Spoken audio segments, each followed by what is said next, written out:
Okay, I can't stand waiting any longer. Welcome to the choir. You look splendid, absolutely splendid. Oh, so welcome everybody, all of you that are in the sanctuary, all of you that are online. We are really pleased to have all of us worshiping together, but in different ways and in different locations. So the choir are eager and ready. I'd like to say thank you and welcome to Anne Leighton Brown, who is our music leader this morning. So very much appreciative of you doing the prep and being willing to do this. Barry Peters is away. He's adjudicating a music thing for multiple instruments and voices and what have you in Sydney. So he is home in one sense, musically and physically. I hope that those of you that have been looking at the screen have seen that our mapping exercise event, which is next Sunday, April the 28th, directly after, well, pretty close to after the service, there will be a light lunch provided for those of you that are going straight from worship to the mapping event. But the registration closes tomorrow. This enables the information to be got out so that you can prepare, so you can read and prepare for this event. So if you have not yet registered and are thinking, yeah, I'd like to attend that, then please go on the website, click on the Eventbrite link and do that. If you need some help, the emails for Tracy and Mary Cott are there, and they are very happy to either do that for you or help you do that. And as we were thinking about music, I hope that this is emblazoned on your mind. May the 5th, 7 o'clock. It is our amazing choir's spring concert with their awesome director, Barry Peters, and there are some special guests along the way. And Lynn May will have some little bookmarks that if you want to invite a friend or put in a mailbox of a neighbor, then she will have those after the service. Yeah, there you go. Awesome. So I invite David Leighton Brown to come up. Together we are going to, well, David's going to light the candles and I'm going to share the words. We light the candle of our faith in Jesus. Jesus, the radical, the one who calls us to live love in the world. And then we have the beautiful multicolored candle of affirmation, whose light draws a circle wide that says that everyone is welcome in this place. And that candle of reconciliation that lights a path to healing and mending broken covenants. And then we have the candle that celebrates our diversity, highlighting our commitment to become an intercultural church. Thank you, David. So long before my people journeyed to this land, the Anisharbeg, the Wendat, the Mississaugas of the Credit were here, and they received from their elders an understanding of creation and the mystery that surrounds us, that was deep and rich and to be treasured. My people were deaf to this vision, and we tried to force Indigenous peoples to be like us, and in so doing, helped to destroy the vision that made them who they are.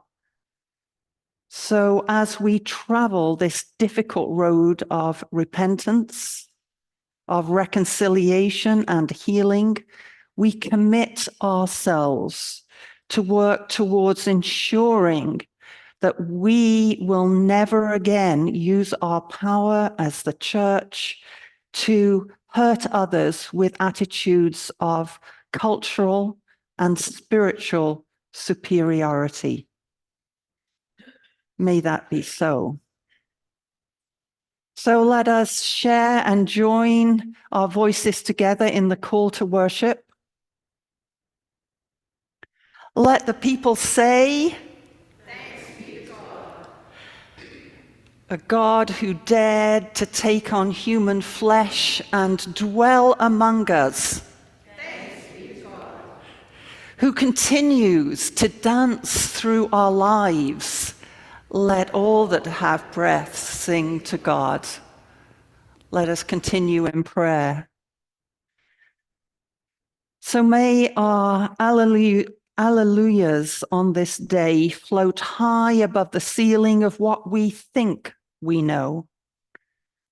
Transcend to the heaven of what we believe and what we live, so that our choices are influenced by your holy way of justice, O God, who is creator of life, who raises us up, renews our lives, resurrects our dreams. Amen. So let us sing that hymn that says the church is wherever God's people are. It's Voices United 579.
In a moment, we are going to hear a letter that was written by Paul. And as is often the case, these letters were written in response to a challenge. And if you're wondering, okay, so who's Paul?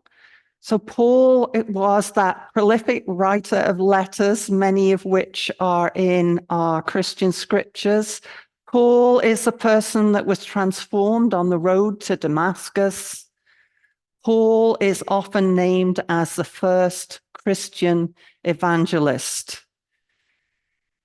Now, this was a challenge, as Paul saw it anyway, that those early Christian communities were living as if the life, death, and resurrection of Jesus meant that God had done everything.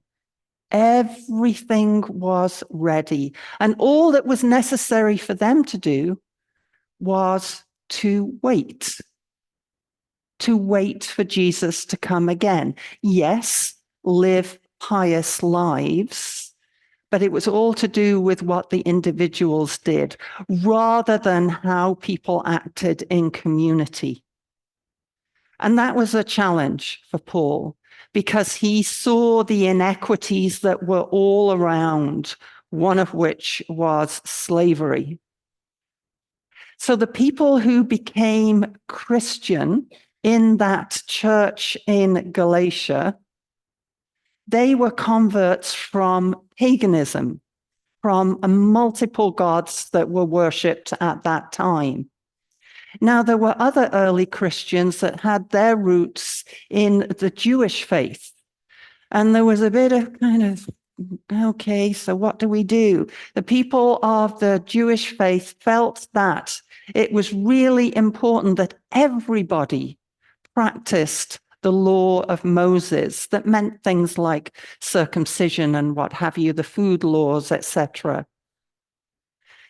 So William Loader was studying this book, this letter to the Galatians. He is in ministry with the Uniting Church in Australia. And at one point, he makes this comment: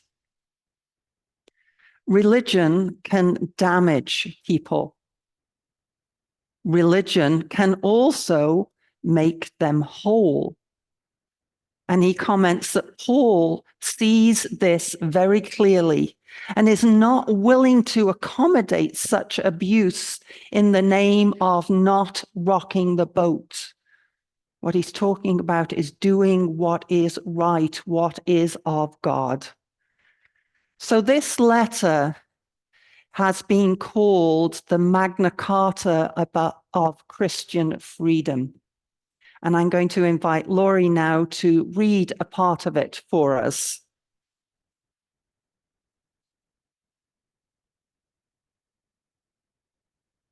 Good morning. This is Galatians 5:13-25. My friends, you were chosen to be free. So don't use your freedom as an excuse to do anything you want. Use it as an opportunity to serve each other with love. All the law says can be summed up in the command to love others as much as you love yourself. But if you keep attacking each other like wild animals, you had better watch out or you will destroy yourselves. If you are guided by the Spirit, you won't obey your selfish desires. God's Spirit makes us loving, happy, peaceful, patient, kind, good, faithful, gentle, and self-controlled. God's Spirit has given us life.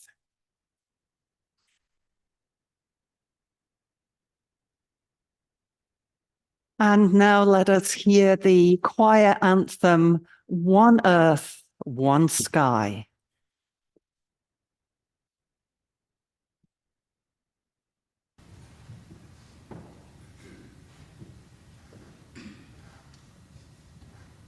One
So this idea that thought is free is one of the bedrocks of Western philosophical and political thought. This particular kind of freedom to form our thoughts and ideas unfettered by others is found in many, many, many, many writings, right from Cicero and before, through Shakespeare and onwards. And it is often an idea that is tossed around by politicians of every stripe. But I have to say, it often means that you need to align your thoughts to theirs, which is not quite what we are exploring this morning. And it's ironic, I think, that Paul wrote some of his letters which reference this idea of freedom whilst he was imprisoned. He had a 2-year period that he spent under house arrest in Rome, guarded by soldiers of the empire. And it was at that time that he wrote 3 of his major letters to the people and churches in Ephesus, Colossae, and Philippi. And he also wrote a personal letter to his close friend, Philemon. So freedom of thought. It's one of those big ideas. And at the same time, it's kind of amorphous. What do we mean by that? It's kind of like seeing through the mirror darkly, which is another one of Paul's phrases. It's hard to pin down sometimes what people mean exactly when they use that phrase, free thinking or free will. So I am going to call on 2 creative minds, 2 creative thinkers who are separated by many, many, many centuries, beginning with the ancient Greek philosopher Plato. Plato, student of Socrates, teacher of Aristotle. And then we're going to move into the 21st century with the comedian Dave Chappelle. Now, Dave Chappelle's career began in high school. He went to the Duke Ellington School of the Arts in Washington, D.C., and he studied theater arts at that time. And meanwhile, he was also doing stand-up comedy in the clubs. He started doing this at the age of 14, if you can imagine. It just gives me palpitations even thinking of trying to do this stand-up comedy in front of people.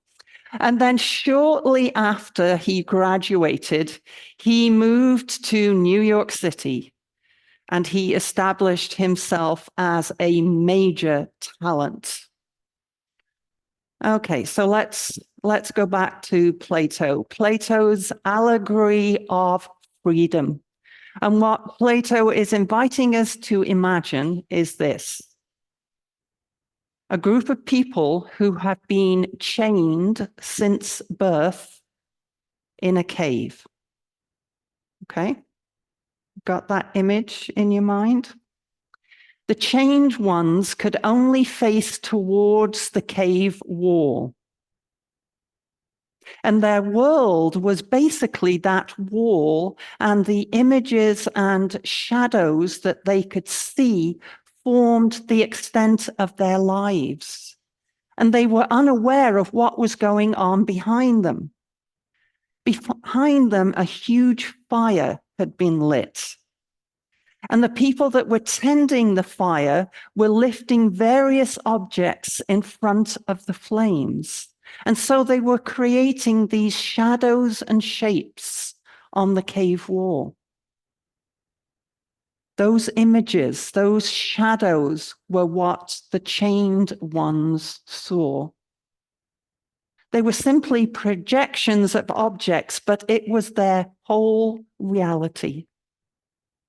And Plato's point is that we are like the chained ones. Humanity is often like the chained ones because we are so many times ignorant of the true nature of what is going on in the world. That's what Plato thinks. And he goes on to argue that if the chained ones were freed, what they saw, the truth of their reality, would be so terrifying that they would go back to their chains and face the wall once again. And he suggests that it is knowledge, it is this pursuit of knowledge that allows us to break free from our chains. And he says, ascend to freedom. It's an interesting way of putting it, isn't it? Ascending to freedom. So hold that thought. Let's go back or forward to the comedian Dave Chappelle. He created a video special, 8 minutes and 46 seconds. And it's described by some as the greatest work from a comedian commenting on the state of the world with a call for change against systemic racism. It deals with the fallout from the killing of George Floyd. It deals with police brutality. And at one point, Dave says, this is not funny at all. 8 minutes, 46 seconds is the amount of time that former Minneapolis police officer Derek Chauvin was filmed kneeling on George Floyd's neck before he died. So that is part of what Dave Chappelle has offered the world. And rather than accolades in 2022, there was the reverse reaction. Dave's Netflix special, The Closer, and his jokes around transgendered community, there was a lot of flack about the things that he had said. So comedians, just like all of us, through our words, we can heal and we can hurt. But let's hear Dave speaking for himself. There is a short video clip that we are going to view right now, and it is short, so short that we're going to play it twice. It shouldn't be this scary to talk about anything.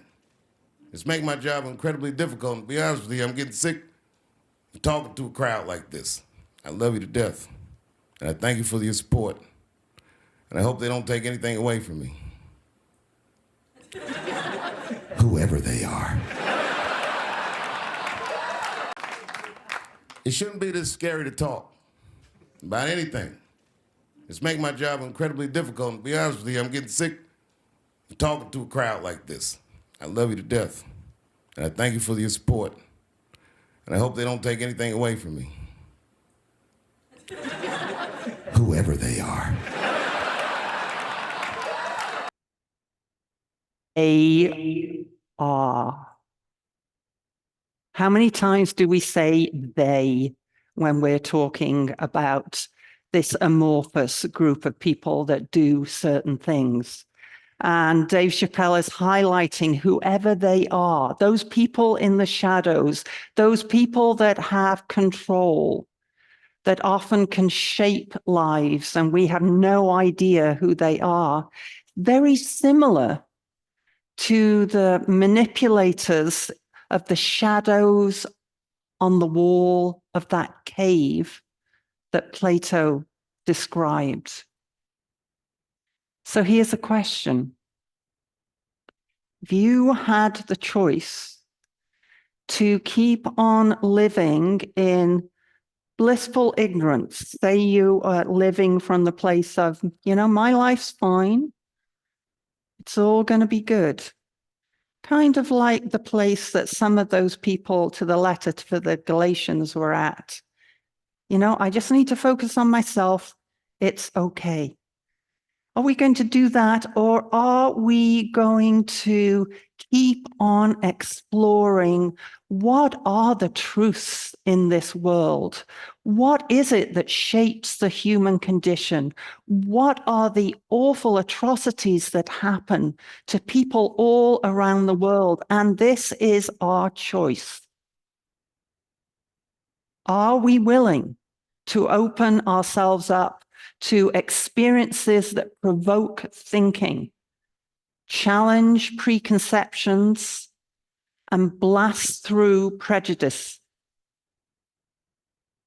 Are we willing to experience the commentaries and critiques of our human behavior from all sorts of people? Stand-up comics, writers, filmmakers, visual artists, musicians, theologians, philosophers, placard-carrying marchers, and maybe the young people that sit around our family table. Are we willing to be changed by these experiences? And yes, it will be hurtful at times. But I think it's better than the alternative of just going with the flow and being placated by flavorless mush that comes out that's just meant to make us feel better, but has absolutely nothing to do with the reality and truth of this world. I want to be treated as a thinking, reasoning person. And I want to encourage my children and my grandchildren to be a similar way. So every time you make a choice, every time you do that, you are turning the central part of yourself, the part of you that chooses, that makes decisions, into something a little bit different than it was before. And taking your life as a whole, with all those innumerable choices that we all make, we are slowly, slowly, slowly turning ourselves either into a heavenly creature or a hellish creature. That's according to C.S. Lewis. That quote is from C.S. Lewis and his book, Mere Christianity. So does that mean anything more than our choices do make a difference? If Lewis is correct in what he is saying, then we can change ourselves into something that is closer, that is more godlike. Those of us that are following in the footsteps of Jesus, closer to the life that Jesus led. You think of all the difficult choices that he made. They weren't easy. They did not bring him a smooth and easy life. They were death dealing because he made the choice to live that love of God for all people. And the point is, I am not trying to paralyze you with fear here, but let's wake up to that reality of what it means to live in God's love. What does it actually mean to let that spirit, as Paul says, to encourage us to be loving, happy, peaceful, patient? I need to work on that one. Kind, good, faithful, gentle, and self-controlled. All those things that move us towards life. And the point is that it's not just it moves us towards life. All of humankind and the earth will become more life-giving if we can move and make these choices. And everything that happens to us, everything that stimulates us, and then how we decide to respond, there's a space in between. And what I'm talking about is this space between what happens to you and then what do you do? In that space, you can make a decision. And it is in that space that the opportunity for us to grow and to live into our freedom occurs. We have that power to choose. That's an idea, by the way, from Viktor Frankl. He's an Austrian psychologist. So if somebody makes a hurtful comment and we are tempted to lash out to protect ourselves or to show that we are right, we have a moment to pause and to think about how it is we are going to react. And maybe we can react in a way that offers the two of us to get to know each other a little better, to not go to the place of defense or attack, but being open to an idea from another person. And that doesn't mean that you have to agree with it. Absolutely not. But it does mean that we need to listen with respect and with love. So the hymn that we are about to sing now speaks about what it is, how is it that we live freedom, and freedom that comes from a love that is the will to be whole once again. I don't think it's talking about a personal peace, although that is part of it. It is the will for all of us to be whole once again, because that is where God is. So let us sing this hymn, Love is a Touch. It's in More Voices, the spiral-bound hymn book, and it's number 89.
So as we offer ourselves as well as offer our money for the ministry of this place, Let us think about where we might live that all-encompassing love that leads to freedom in our lives this week. Our offerings will now be received.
Now I invite Ian to come and lead us in the prayers of the people.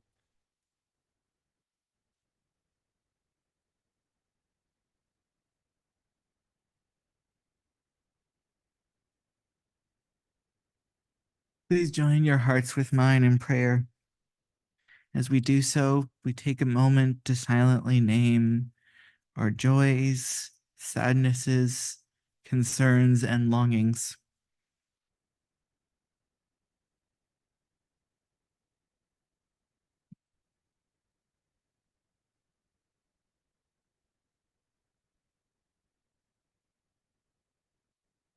And may each of our individual prayers rise up and travel to those most in need, and may they blanket us with comforting love.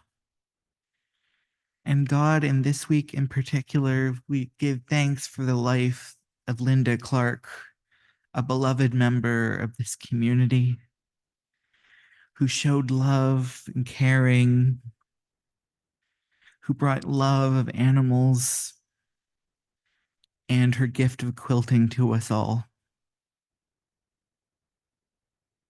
And God, even as the weather warms, it is so easy to feel trapped, where our society is trapped in the cave with the stone covering the entrance. We especially feel trapped as the weight of the housing crisis feels like it is crushing us all.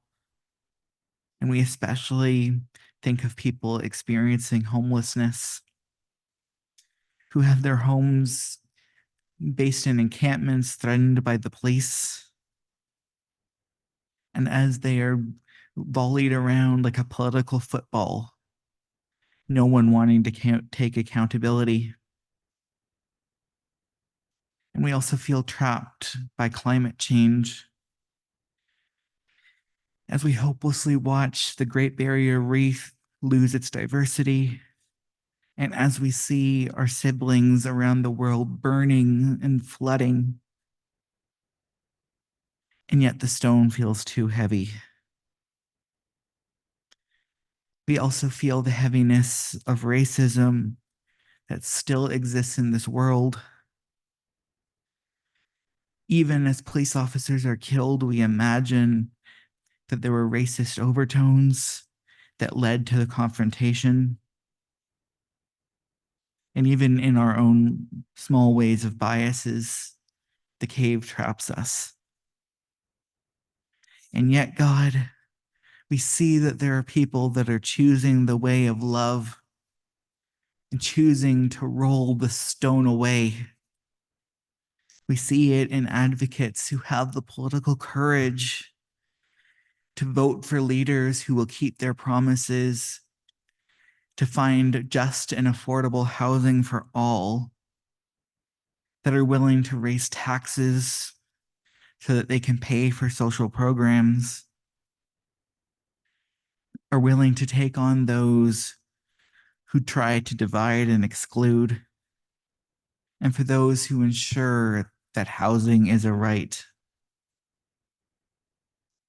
So, God, may we find hope in the people that choose love, in the people that work together to roll the stone away, so that new life may find us all, and so that we may choose freedom today and every day. And God, most importantly of all, may we work together to ensure that this freedom is extended and that all of our beloved siblings may have agency. And now we continue to pray using a paraphrase of the prayer that Jesus taught us so long ago. Eternal Spirit, Earth Maker, Pain Bearer, Life Giver, Source of all that is and that shall be, Father and Mother of us all, loving God in whom is heaven, the hallowing of your name echo through the universe. The way of your justice be followed by all the peoples of the world. Your heavenly will be done by all created beings. Your commonwealth of peace and freedom sustain our hope and come on earth. With the bread we need for today, feed us. And the herbs we absorb from one another, forgive us. In times of temptation and testing, strengthen us. From trials too great to endure, spare us. From the grip of all that is evil, free us. For you reign in the glory of the power that is love, now and forever. Amen.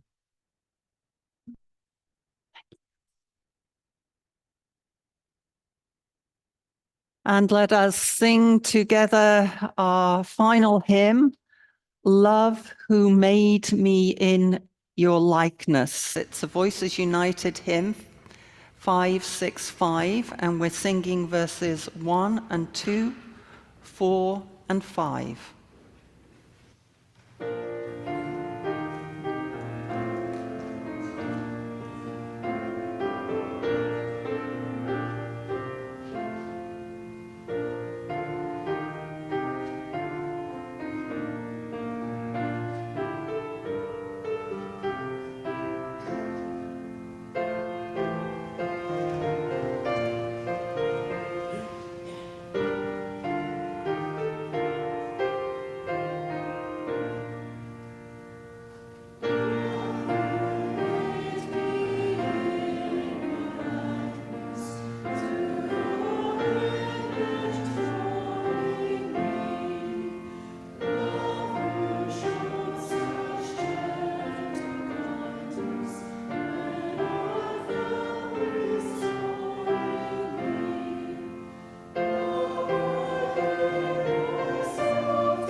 We do have a gathering time. Coffee will be served in Centennial Hall.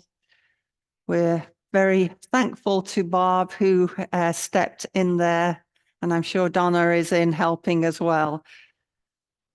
So let us remain standing as we close our worship service with our sung blessing to one another and to the world.